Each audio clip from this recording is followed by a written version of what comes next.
BJP अध्यक्ष सड़क हादसे में घायल हो गए हैं। बागेश्वर धाम से दर्शन कर वो लौट रहे थे। किरण सिंह देव झांसी मेडिकल कॉलेज में अब एडमिट हैं, उनको भर्ती वहीं कराया गया। सामने से आ रहे वाहन ने अचानक से जो है कट मार दिया और उसके बाद ट्रक से जो किरण सिंह देव की कार है वो टकरा गई। इस हादसे में कार का अगला हिस्सा बुरी तरह क्षतिग्रस्त है। किरण सिंह देव की कमर में चोट आई है। काफिले की बाकी सभी गाड़ियां सुरक्षित बताई जा रही हैं। बीजेपी के प्रदेश अध्यक्ष है किरण सिंह देव और यहां पर उनको चोट आई है। फौरन उन्हें अस्पताल में एडमिट कराया गया। छत्तीसगढ़ बीजेपी अध्यक्ष सड़क हादसे में घायल हुए हैं। बागेश्वर धाम से वो दर्शन कर वापस लौट रहे थे। उनका पूरा परिवार पहुंच चुका है अस्पताल और अभी उनकी हालत ठीक है। लेकिन जानकारी अभी ये मिल रही है कि इस हादसे में जो है किरण सिंह देव को कमर में चोट आई है। काफिले की जो बाकी सभी गाड़ियां हैं वो फिलहाल सुरक्षित बताई जा रही हैं।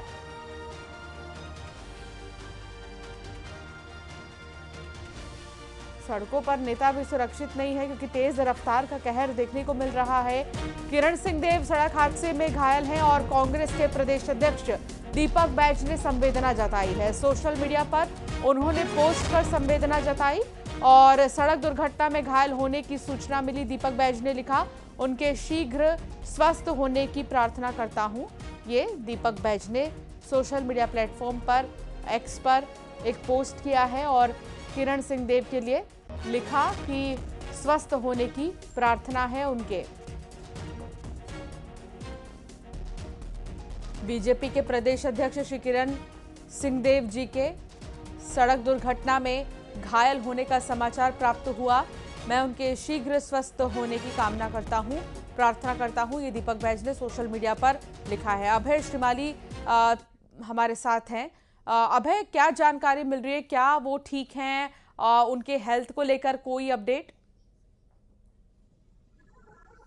जी बिल्कुल, मैं बता देना चाहता हूँ कि ये जो अध्यक्ष थे वो दतिया माता के लिए गए थे अपने परिवार के साथ में और जो सालगरह के पास में इनकी गाड़ी दुर्घटनाग्रस्त हो गई। बताया जा रहा है कि इनकी गाड़ी की स्पीड काफी स्पीड में थी गाड़ी और पीछे से वो ट्रक में जा भिड़ी, जिसके चलते किरण देव और उनके ड्राइवर घायल हुए हैं। घटना की सूचना मिलने के बाद स्थानीय प्रशासन मौके पर पहुंचा और जो नजदीकी स्वास्थ्य केंद्र है वहां पर प्रदेश अध्यक्ष और उनके ड्राइवर के लिए भर्ती कराया गया है। जी बहुत शुक्रिया जानकारी साझा करने के लिए अभय, और नजर बनाए रखिएगा। फिलहाल अपडेट यही है कि किरण सिंह देव की हालत में सुधार है और उनके तमाम जो परिवार वाले हैं वो पहुंचने शुरू हो गए हैं। इस बीच दीपक बैज का भी एक पोस्ट सोशल मीडिया पर जो है आया है और उनके जल्द स्वस्थ होने की प्रार्थना की गई है। छत्तीसगढ़ कांग्रेस नेताओं की दिल्ली में बैठक हुई। इंदिरा भवन में यह बैठक हुई थी जिसमें सचिन पायलट, दीपक बैज शामिल रहे। इस बैठक में नेता प्रतिपक्ष चरणदास महंत भी शामिल हुए।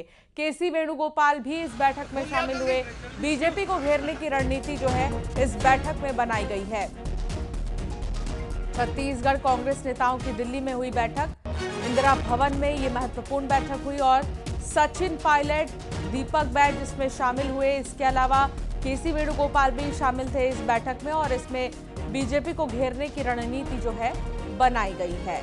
चरणदास महंत भी इस बैठक का हिस्सा रहे, केसी वेणुगोपाल भी हिस्सा रहे और बीजेपी को घेरने की रणनीति तैयार की गई है। इंदिरा भवन में ये बैठक हुई। सभी जिलाध्यक्षों की ट्रेनिंग हुई थी और आज संगठन महासचिव श्री वेणुगोपाल जी, हमारे नेता प्रतिपक्ष अध्यक्ष जी और तमाम सेक्रेटरीज, हमने मिलकर आने वाले कुछ समय में पार्टी के जो एजेंडाज हैं उसको हमें लागू करना है और जो छत्तीसगढ़ी सरकार है उसने जो एंटी पीपल पॉलिसी अडॉप्ट की है उनको पूरी तरह एक्सपोज करने का हम लोगों ने मन बनाया है और ये धरातल तक हमारे बूथ और मंडल लेवल तक सभी कार्यकर्ताओं को ये इंस्ट्रक्शंस गए हैं कि इस पार्टी की सरकार जो भाजपा की बनी है ना सिर्फ वादा खिलाफी कर रहे हैं और लगातार हमारी जो संसाधन है, जल जंगल जमीन, वो निजी हाथों में देने का काम कर रहे हैं और चाहे कोर्ट्स के आदेश हों, चाहे पब्लिक सेंटिमेंट हो, सबके खिलाफ जाकर पर्यावरण के जो मापदंड है उसके खिलाफ जाकर सब कुछ चंद हाथों में देना चाहते हैं। माइनिंग माफिया, पेड़ काटने का जो उन्होंने। अशरफ काज़मी संवाददाता हमारे साथ जुड़ गए हैं। अशरफ, क्या जानकारी मिल रही है इस बैठक में? क्या कुछ रणनीति तैयार हुई है, क्या जानकारी? देखिए, बैठक खत्म हो चुकी और अभी अभी यहाँ से दीपक बैग, चरणदास महंत और दूसरे बड़े नेता जय सिंह अग्रवाल वगैरह सब चले गए। बहुत साफ यहाँ पे हो गया है कि आगामी अगस्त से ही इन्होंने नए सिरे से सरकार को घेरना है। उनकी नाकामियों को कैसे जनता के बीच में रखना है उस पर रणनीति बनाई। जो अभी तक कार्य योजनाएं दी गई थी अलग अलग संगठनों की, प्रकोष्ठों की, उसके बारे में यहाँ पे समीक्षा की कि उनका काम कैसे चल रहा है, कार्यकर्ताओं के साथ कैसा कनेक्ट हो रहा है, कितने कहाँ पर कैसे संगठन की में खामियां हैं और उनको कैसे दूर किया जाए, ये तमाम बातें रखी गई। और साथ साथ जो छत्तीसगढ़ सरकार है भाजपा की, उसकी नाकामियों को जनता के बीच में लाकर कैसे एक्सपोज किया जाए उसकी रणनीति बनी है। कार्य योजना तैयार हो गई, अगस्त से इसे लागू कर दिया जाएगा। दीपक बैज ने अभी यहाँ पर सरकार कल जब मुख्यमंत्री बस्तर के आदिवासियों के साथ, राष्ट्रपति के साथ भोजन करेंगे, उनसे मुलाकात करेंगे, तो उसको पर भी कटाक्ष किया है। उन्होंने कहा है कि सिर्फ बस्तर के लोगों को यहाँ दिल्ली घुमाना या प्रधानमंत्री आवास, राष्ट्रपति भवन घुमाने से काम नहीं चलेगा। बस्तर के लोगों को उनका हक देना होगा।